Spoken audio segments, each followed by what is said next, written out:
My boyfriend keeps getting into fistfights with the chef at Waffle House on purpose. This is some Family Guy stuff. So my boyfriend and I have been together for 3 years. Due to both of our degrees and attending the same college, we make a fairly nice combined income. Our income is relevant because we could afford to eat somewhere nice when we're out and about, but he always wants breakfast food. When he was a child, his dad couldn't stand eating breakfast-type food in the afternoon or evenings, so his mom would make him waffles, pancakes, eggs and bacon in the evening whenever his dad was busy or out of town. It's a wonderful and safe memory for him. My boyfriend is an incredibly nice and caring person. He's emotionally tuned into everyone and recognizes arising issues a long time before they occur. He loves animals, and is kind and gentle with every bug, bird and pet that he comes across. He's almost always willing to turn the other cheek in social situations where somebody tries to insult him or get aggressive towards him, and usually winds up diffusing the situation and having a productive discussion about whatever the issue was. Except at Waffle House. Anytime we're out, he wants to go to the same goddamn Waffle House and get breakfast food. I'm not a big eater, so I used to not really care. I would just drink coffee and read my book while he enjoyed his food. But that became impossible once he and this one cook started chirping at each other every time we went there. My boyfriend complained about his eggs one time, because he likes them a little runny and they were served hard.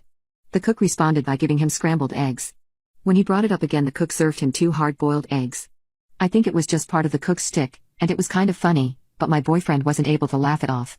When we left, he was in kind of a bad mood, but we didn't really talk about it. The next week we were out getting some shopping done, and he wanted to go to Waffle House again. I suggested that we try out a different place, or at least a different Waffle House location, but he only wanted the same Waffle House. We went in and sat down, and once again the same cook served his eggs wrong. My boyfriend sort of snapped at him that he wasn't interested in messing around, and just wanted the correct eggs. The cook then served him a piece of toast with a hole cut out in the middle with a fried egg in it. My boyfriend got really mad and threw the egg toast at the cook, which made the cook come around from behind the bar and throw it back at him. They ended up fighting until my boyfriend was like, "This is crap," and walked out. Nobody got hurt, but the few other people in there were watching and laughing a bit. This is the crazy part: my boyfriend keeps going back and ordering eggs and getting into fistfights with the same cook. It's almost a ritual at this point. My boyfriend orders runny eggs, the cook serves him some other version of eggs, and then they beat the crap out of each other. I quit going with him after the second fight, but he kept going by himself. They physically fought like 6 or 7 times over this. I've tried to talk to him about it a few times, but he keeps saying it's a matter of principle. I've told him to talk to the manager or something like that, but he just waves me off. Apparently that cook hasn't yet made him the correct runny eggs, but it's like he spends the week learning new ways of preparing eggs to tick my boyfriend off. The thing is, we're getting married this summer. He's accepted a job in a new city and it'll be easy for me to find work after the wedding, so we'll be moving away from his sworn enemy Waffle House guy. My feminist girlfriend said she would never take my last name because tradition is misogynistic, so I broke up with her. I have been dating my girlfriend for 1 year, and our relationship has been perfect except for one small thing. My girlfriend is what I would call a hardcore feminist. She is really active on social media and very vocal about her views on women empowerment.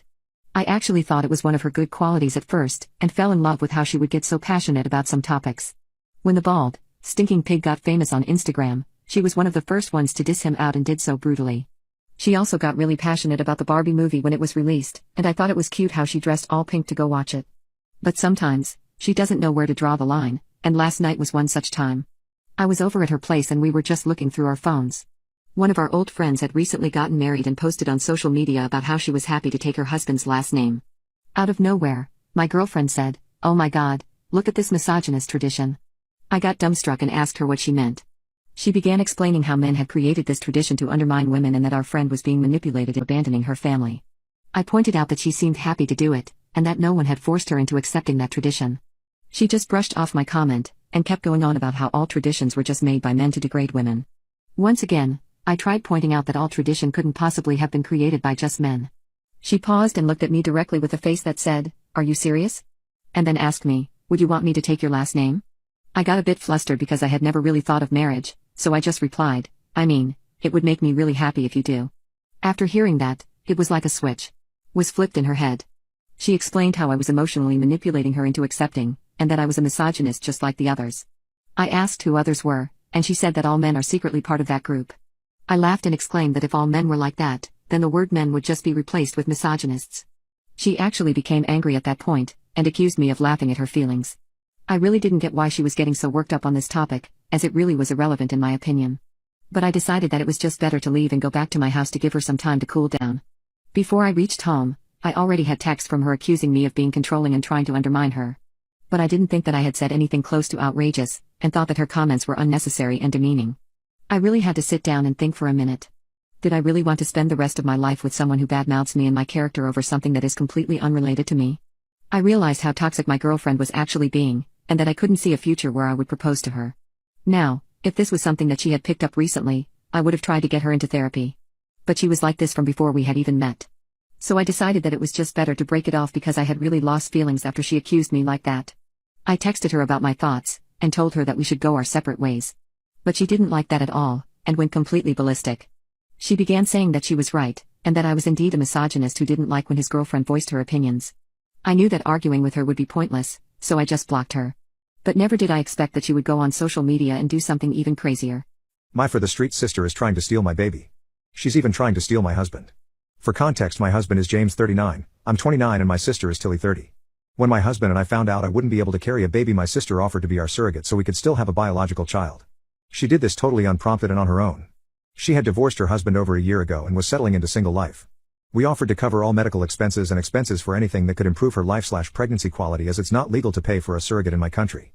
She was more than happy to do that, and as time went on she said she didn't like pregnancy, it freaked her out and she couldn't wait to just give the baby to us and go on holiday. So 3 days ago she gave birth to our daughter. She's perfect and such a beautiful baby, and we were getting ready to take her home when Tilly denied it. She said I couldn't have my baby. I was really confused and asked what was wrong. What did she mean? She said she'd changed her mind and didn't want to give us our baby. I reminded her she wasn't biologically a parent to my daughter and reminded her that she hated pregnancy and wanted to go on holiday. She said no, wouldn't let me hold my baby and made the nurse take me out. Since then I've been crying and really upset. Our parents are trying to get her to see sense, and none of it made any sense to me until James sat me down and showed me texts he had been getting from her for the past few weeks. They started out innocent, but then she said how hot and bothered the pregnancy was making her. He sent back a laughing emoji, but she carried on and prepositioned him, asking him if he was attracted to the woman carrying his baby, saying surely it made him feel some way. She sent some risky photos of her in her underwear and he told her to stop. She wasn't his wife, he wouldn't mention anything as none of us needed more stress, but this wasn't appropriate. Since then I've been looking over the contract we had drawn up, and there is a clause that allows me to gain custody by showing Tilly's written agreement and understanding of our contract to a judge. I've texted Tilly telling her she has a day to give me my baby or I will take her to court to enforce the contract and get custody of my child. Our cousins have texted me saying I'm a jerk for pressuring a woman to give her baby up. But it's my baby, not hers. Entitled stepbrother wants to use my inheritance money to buy himself a car? Have fun sleeping on the streets. My dad remarried when I was 16, but I never got along with my stepbrother even though we are the same age. Ever since he moved in with me and my dad, he has acted like he owned the place. He leaves his clothes all over the house and refuses to pick them up even when I ask him to. I like to cook my own food and often save my leftovers for later. But he just eats them without asking first, and then denies doing it by saying he doesn't even like my food. He also stinks up the place since he rarely showers, and when I confront him, he gets mad and says something along the lines of, "It's my house and I can do whatever I want. If you have a problem with it, then you can leave." I tried to get my dad to do something about this, but my stepmother would always intervene and say he's just a child, and that I can be more mature about calling him out. Thanks to that reason, I normally tend to avoid everyone and just stay in my room. But I couldn't always do that at family functions. This one time, he was bragging about how he was going to impress this girl in his class by taking her on a road trip. I ended up laughing and spilling my drink because it was so hilarious, and told him, no girl wants to be with someone who doesn't even take a shower. Well, apparently, it was a known fact that he stinks, and everyone started snickering. He saw the look on their faces, and called me a liar and that I was just jealous of him. Since that day, he has hated me with a passion. Instead of eating my leftovers, he would just throw them out without any explanation. He mixed his colored clothes with my laundry and ruined all my white clothes. I was so tired of him and my dad not doing anything about it, that I applied to a faraway college and moved out of the house. That proved to be a good decision because I no longer had to walk on eggshells and watch my surroundings. I was going to make sure to enjoy my college life. But in my junior year, I got the worst news of my life. My dad had a terrible accident on the highway, and passed away on impact. I couldn't even believe that he was gone, and wept like a baby at the funeral. I requested some time off from college because I wasn't able to function properly. Every day I would just think back to all our good memories and wish I had stayed at home to spend more time with him. Tolerating my stepbrother was nothing if it meant I could make more memories with my dad. A few weeks later, a lawyer contacted me saying he wanted to talk about my dad's inheritance. It turns out that my dad had left the house as well as all the money he had to my name. And since I was already 21, I could lay a claim to it immediately. I hadn't even processed that information yet when out of nowhere, I received a call from my stepbrother. I thought he was going to offer his condolences and ask me to come back home, but no. Apparently, he had been promised a new car by my dad and was hoping to fulfill that wish once he was given his inheritance. But he was furious when he found out my dad had left him with nothing. So now he was calling me to ask for his rightful share, and demanded that I buy him a brand new car with the money I had just received. Not even a month had gone by since my dad's passing, so I was shocked to see that he had moved on already and was only talking about his money. It was clear to me that he held no love for my dad, so I wasn't going to entertain his ridiculous demand. The money my dad had left me was supposed to be for my future, and not to spend on luxury items. I told him that whatever promise he had with my dad was gone, and I wasn't going to buy him a car. He began yelling at me, calling me a selfish bitch when my stepmother snatched the phone and said that he didn't mean what he said. She knew that insulting me would only make me mad, and told me, "Your dad really did promise to buy your brother a car. I think it's only fair that you honor his legacy by doing good on his promise." I thought about it for a second, and asked them where they were. They said they were in their house, and I remembered that I now owned that property. So I told them, "You are no longer my family, and don't bother asking me for any handouts. By the way, that house belongs to me, so get out before I call the police on you for trespassing." My fiancée cheated on me right before our wedding. When she realized I had bought her dream house as a wedding gift, she came back and tried to apologize. I met my fiancée in college and instantly hit it off. She was recovering from a toxic ex she had dated in high school, and I wanted to help her move on. I took her on casual dates that would help her mental health, like a morning jog along with coffee, or even a weekend getaway to the mountains. She would often tell me about how she wasn't ready for a relationship, but I kept supporting her because I was in love with her. And after a whole year, she finally agreed to date me, and it was the best day of my life. I thought that we would be perfect together, and we were. I once took her to my parents' farmhouse to relax, and she loved it there. She told me how much she appreciated the fact that I never gave up on her. Now, while I did love her, I never liked her friends. They would make fun of my appearance and call me a backup plan, saying that I wasn't good enough for her. But I didn't let their comments affect me and did my best for my girlfriend. After we graduated, I proposed to her in front of everyone with a ring that I thought suited her the best, and she said yes. That now became the happiest day of my life, because our lives would be intertwined from now on. I was so happy to call her my fiancée, and eager to one day call her my wife. But little did I know, all my dreams would eventually be shattered. After the proposal, I immediately got to planning our wedding with the help of my in-laws. They were really fond of me because I used to help them with manual labor around the house. I picked the flowers and the food that my fiancée preferred, because I wanted it to be her special day. Out of nowhere, she told me that she wanted to have a bachelorette party. Although I wasn't having my own bachelor's party because I didn't see the point, I had no reason to say no to her. So I supported her and her friends. Decided to take her to Las Vegas. It was a bit sad to see her go when our wedding was so close, but it also gave me time to prepare my surprise. You see, she had always talked about how it was her dream to live in a lake house deep in the woods with a huge backyard that included a pool. And I had found a place exactly like that. So after dropping her at the airport, I immediately went over to sign the papers and bought her dream house. It was my wedding gift to her, and I didn't mind spending my savings on it at all. However, there was a surprising lack of contact from her side while she was on this trip. I would text and call her just once a day to ask how she was doing, but she wouldn't even respond to that. And then, I saw on social media that her friends had invited her high school ex to this bachelorette party. My heart began pounding as I desperately called my fiancée to ask what was going on. I knew that her ex was really toxic and had ruined her mental health, so I was worried about her safety. But when I called her, she confessed that she didn't actually want to marry me. She said that after meeting with her ex, she realized she was still in love with him and had already slept with him, so I should just move on. I was so caught off guard that I actually thought it was a joke at first. Our wedding was literally weeks away, and there is no way that she would just cheat on me and leave me like this. But she did. She posted a photo of her and her ex kissing on Instagram, and all my dreams were shattered. I cried and cried, but eventually realized that there was no going back. I am proud of myself for not just breaking apart and keeping business afloat while going through that tough time. A few days later, she came back and sent over the ring I had bought her in a small package. I was sad that she didn't even have the decency to hand it over in person, but it is what it is. I canceled all the wedding planners and was luckily able to get most of the deposits back. The venue was actually going to be the surprise lake house, but now I just had a spare house that I didn't know what to do with. So I took all my friends and decided to go fishing, as well as spending a week in that wedding gift. We obviously took a lot of pictures, and I didn't think any of it when posting them on social media. But within hours, I had a dozen missed calls from my now ex-fiancée. Apparently, she was furious that I didn't tell her I had bought her dream house. I calmly explained that it was supposed to be a wedding gift, but since the wedding was off, I was just planning on selling it. She was quiet for a few seconds, and then just burst into tears. She began saying that her friends had manipulated her into cheating on me, and that the part about her still loving her ex was a lie. She said she still loved me and apologized for her actions, asking me to forgive her and take her back. I was even more surprised this time, because she was obviously trying to trick me. She wasn't even sorry about the cheating, and only regretted her actions because she missed out on her dream house. I ended up laughing and pissing her off, so she screamed, "What's so funny?" By that time, I was done listening to her and hung up after saying, "Man, this lake house is so nice that I might live in it myself. Too bad my cheating ex-fiancé isn't gonna be here." My boyfriend's entitled best friend told him I cheated so that she could date him. My boyfriend has known his best friend Carly for 5 years, ever since Carly moved in next door to him. I know she's obsessed with romance books, so I think she's convinced herself they'll fall in love just because they're next door neighbors. And watching Taylor Swift's You Belong With Me music video has added to her delusions. Anyway, it took a while for me to notice the signs, but thinking back, it was clear from day one that she did not like me.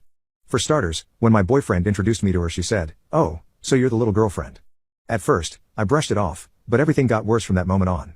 One time, she even called me a pet because I'm always following him around. I've told my boyfriend that I don't want her around me anymore if she's just going to keep making comments like that. He told me she was just intoxicated that day and didn't mean it, so I should give her another chance.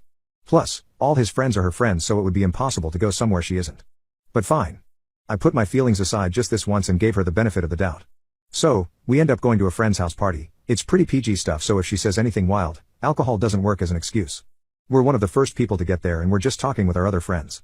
At some point, I lay my head on my boyfriend's lap and as if on cue, Carly shows up.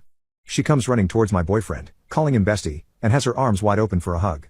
I guess she expected him to get up and hug her back, but he just stayed seated and pulled me closer to him. She noticed that and her face became visibly angry for a second. Before she switched back to happy, she said, "Bestie, you're not even going to hug me now?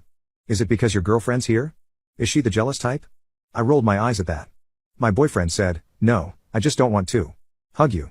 I tried so hard not to laugh. I knew she was pissed now, but she masked it really well. She responded with, "Well, why not? You love hugging me. You always hug me to sleep, remember?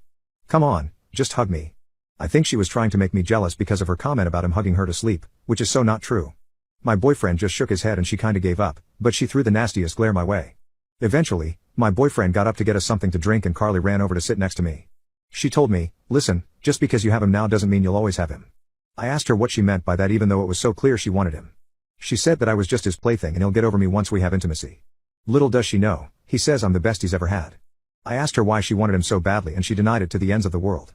She called me stupid, but once my boyfriend came over with our drinks, she switched up. He gave me my drink and she instantly pouted, asking where her drink was. He said it was in the kitchen and then took my hand to take us somewhere she wasn't. I think he's been seeing that I was right, that she doesn't like me and she wants to date him. After the party, he went low contact with her. He barely answered her calls, and she calls him like 50 times a day. Whenever he did answer, he would make any excuse to hang up. Other times he told me to answer just to piss her off, which it did. She kept asking me why I was answering his phone and saying that I'm being controlling because she can't understand why he would stop talking to her all of a sudden. It wasn't until we went to a party, where we knew or at least thought, she wasn't invited to. My boyfriend and I had lots to drink and we ended up separated due to our different friend groups pulling us apart. I was with 2 girls and 1 guy. He was hitting one of my friends, so me and the other girl were trying to hook them up. I guess from afar it looked like we were the ones hitting on him. I don't know actually. I didn't even touch the guy. But as I would later come to find out, Carly had convinced my boyfriend that I cheated on him that night with the guy. My boyfriend confronted me 2 days after ghosting me, which I assumed he spent with Carly, but he later reassured me that wasn't the case. He asked me to tell him the truth, that if anything had happened with this guy, I could be honest with him and he wouldn't be mad. I asked what he was talking about and he told me Carly had snapped pictures of me flirting with the guy and showed them to my boyfriend as proof. I asked to see these pictures and it didn't take long to see that they were photoshopped. Not only were they poorly edited, but my outfit had been switched with the one my friend had on, the one who was actually hitting on the guy. I wouldn't expect a guy to realize that, but I was wearing my favorite top that night, which was nowhere in sight in this picture. I told him to call up my friends to confirm my story if he didn't believe me, because unlike me, they weren't as wasted. He said he didn't need to because he believed me. He just needed to see if Carly had actually lied to him to ruin our relationship. Which yeah, she did, but it backfired completely on her. My boyfriend called her up and said he never wants anything to do with her ever again. She cried on the phone and begged him to reconsider, that I was the cheater and she let it slip that he should be with her instead.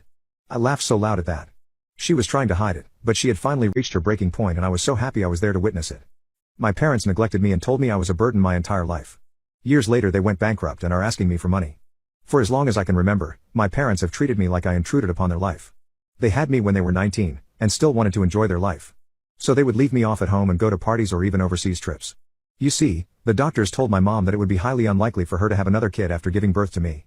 So they sometimes acted like I didn't exist, and just pawned me off to others. The babysitter they hired for me hated me, and I literally had to beg her for my food. She would make me do all the chores so she could get paid extra, and get physical if I refused. Whenever I went to my parents to tell them how she treated me, they would tell me to stop bothering them and that they were too busy to talk about kid stuff. This one time, all my friends were really excited because our school was taking us on a trip. But we needed permission from our parents, so I went to ask them to sign the papers. They were dressing up to go to a dinner date, and kept ignoring me when all I wanted was for them to sign a damn paper. The kid me was so sad that they didn't care about me that I cried myself to sleep that night. But I wish it had ended there. When I was 8, my mom became pregnant and the doctors called it a miracle. And to my surprise, my parents spoiled their second son like they had never spoiled me. They bought new clothes for him every month, went to all his school events and always canceled their plans if he was sick. The thing is, they still treated me like I wasn't even their son. They still never celebrated my birthday and instead used that time to once again go on couples-only dates. But when it was my brother's turn, they would throw a huge party in the most expensive restaurant in town. I actually got fed up one day and just decided to ask them why they treated us so differently, and did they not love me? Their response still haunts me till this day. You were a burden, but he is a miracle that we will be forever thankful for. I realized then that I would never get anything from them, and began working for my own stuff. I got a job in high school and saved up enough money to move out at 18. They didn't even react when I told them I wasn't going to live in their house anymore, and my brother was just happy to have all their love to himself. I still loved them in my head, and wanted them to at least say goodbye, but they didn't even do that. I had to wait 2 years to enter college because I didn't get a 100% scholarship, and had to save up money to pay my own tuition. My mother would sometimes call to ask me how I was doing, but would always end up just telling me about her problems instead of helping me. When I did eventually enter college, I decided to completely cut them off. It did wonders for my mental health, and I met my wonderful wife in one of my classes. She was like the light in the dark for me, and I told her about how my parents had treated me. So she helped me get over my trauma, and in doing so, I fell in love with her. The stupid me ended up asking her to marry me after just 5 months of dating, but surprisingly, she didn't say no. She said she would gladly accept any ring I bought for her, even if it was an engagement ring. I was really happy, but also got a wake-up call, and didn't rush into our marriage. Instead, I worked on building my own business from the ground up that ended up being really successful. My degree was centered around civil engineering, and my company basically took contracts from whoever wanted work done on their house. It generated so much revenue that I was able to buy a house that me and my girlfriend could both live in. She stayed with me through all that struggle, and any doubt in my mind had been erased. So I took her on a vacation to Paris, and this time, I proposed properly with a ring in my hand. It's been 2 years since then, and I am enjoying my married life to the fullest. But the only thing that could destroy my happiness came back into my life. Last week, out of nowhere, I received a call from my father. This man had not talked to me in years and didn't even know I was married. That being said, I wasn't really angry at my parents anymore since my wife had enabled me to move on, so I decided to talk to him. I took the call near my wife and put it on speaker. First he asked how I was and how life was treating me, so I told him about my business. There was a sudden shift in his tone from sad to a happy one. He wasted some time by telling me about how my mom was still attractive, and then finally got to the point. I don't know what I expected, but I should have known that he still didn't love me or even wanted to love me. It turns out, he had recently been fired from his job and had no savings whatsoever. My parents had literally declared bankruptcy to get out of some payments, but the bank was still demanding that they pay their mortgage. Bottom line, they wanted me to send them some money. I couldn't believe their audacity for a second, and had to do a double take. I asked about my brother, because he should have been old enough to earn by now. Well, all their love for him had gone down the drain, because he had dropped out of college and was just living off the allowance they gave him. That revelation was so ridiculous that I actually burst into laughter, and told my dad, "I'm sure you see the irony too. The son that you loved and treated like a king can't help you when you're in trouble. But the son that you neglected and called a burden is now successful, and you're begging him for money. Tell me, if you were in my shoes, would you help your parents?" My mom snatched the phone from him and started calling me ungrateful. She said that they had done their best to raise me, and took care of me while still in college, even though they could have easily abandoned me for adoption. In her opinion, I had an obligation to help them and pay them back for everything they did for me. At this point, my wife also started laughing, so my mom went completely ballistic, and began yelling at us for being a bunch of entitled kids. So I told her that the only thing she is going to get from me is a signed paper stating that I am no longer their child, and hung up. My insane sister-in-law is naming her child after my stillborn daughter, and it is making me uncomfortable. When I talked to her about it, she called me a beach. 3 months ago, I was scheduled to give birth to my daughter. But it ended up being a stillbirth, and I was heartbroken. My husband and I are still grieving the loss of our child, and I sometimes wish to forget that horrible day. My mother is Irish, and I was going to name my baby after my great-auntie from Ireland. But our happiness was devastated within moments. My family rallied around us, and so did my husband's parents, but his sister was a different story. The first time she heard of this, she told me to get over it and just move on. I couldn't believe that she had no sympathy for me, but just ignored her because I didn't have the strength to fight. But I did avoid meeting her until recently, when she made a big announcement. She was 20 weeks pregnant and was having a daughter. I was so happy for her, but was once again reminded that I could never meet my own daughter. That being said, I was ready to be there for her, until we received the invitations for her baby shower. The name she had picked for her daughter was the exact same name as my stillborn. I literally burst into tears while looking at it. My sister-in-law has no connection with Ireland or the name, so I was really hurt and thought that she's rubbing the whole situation in my face. My husband called her and asked her why she picked that name. She just said that since we couldn't use it in time, she decided to go with it as she didn't want the name to go to waste. She also clarified that she isn't naming her baby after mine and that she doesn't want a connection between them. I was once again hurt by her lack of consideration, and decided to decline the invite to her baby shower. I thought she would just ignore me after doing all that, but I was wrong. She called me and began yelling at me, "Why can't you just be happy for me like you're supposed to? You're a sour beach who's going to end up all alone. Stop being jealous over nothing." I couldn't even say anything in response before she hung up, and I was left crying. I am now feeling really bad about not going to her baby shower, and feel like I should at least send her a gift. But her lack of care is still bothering me, so a part of me wants to get back at her by making it a terrible gift. And after consulting with my husband, I decided to do just that. My golden child brother stole my new car and my parents told me to forgive him. But I wasn't going to let that slide, and now he's in jail. Ever since my brother was born, my parents treated him like he was made of glass. My mom was actually told that she could never conceive after she had me. So when she got pregnant again, everyone called it a miracle child. And they made sure to spoil him after he was born. I was told to not go near him because I could hurt him.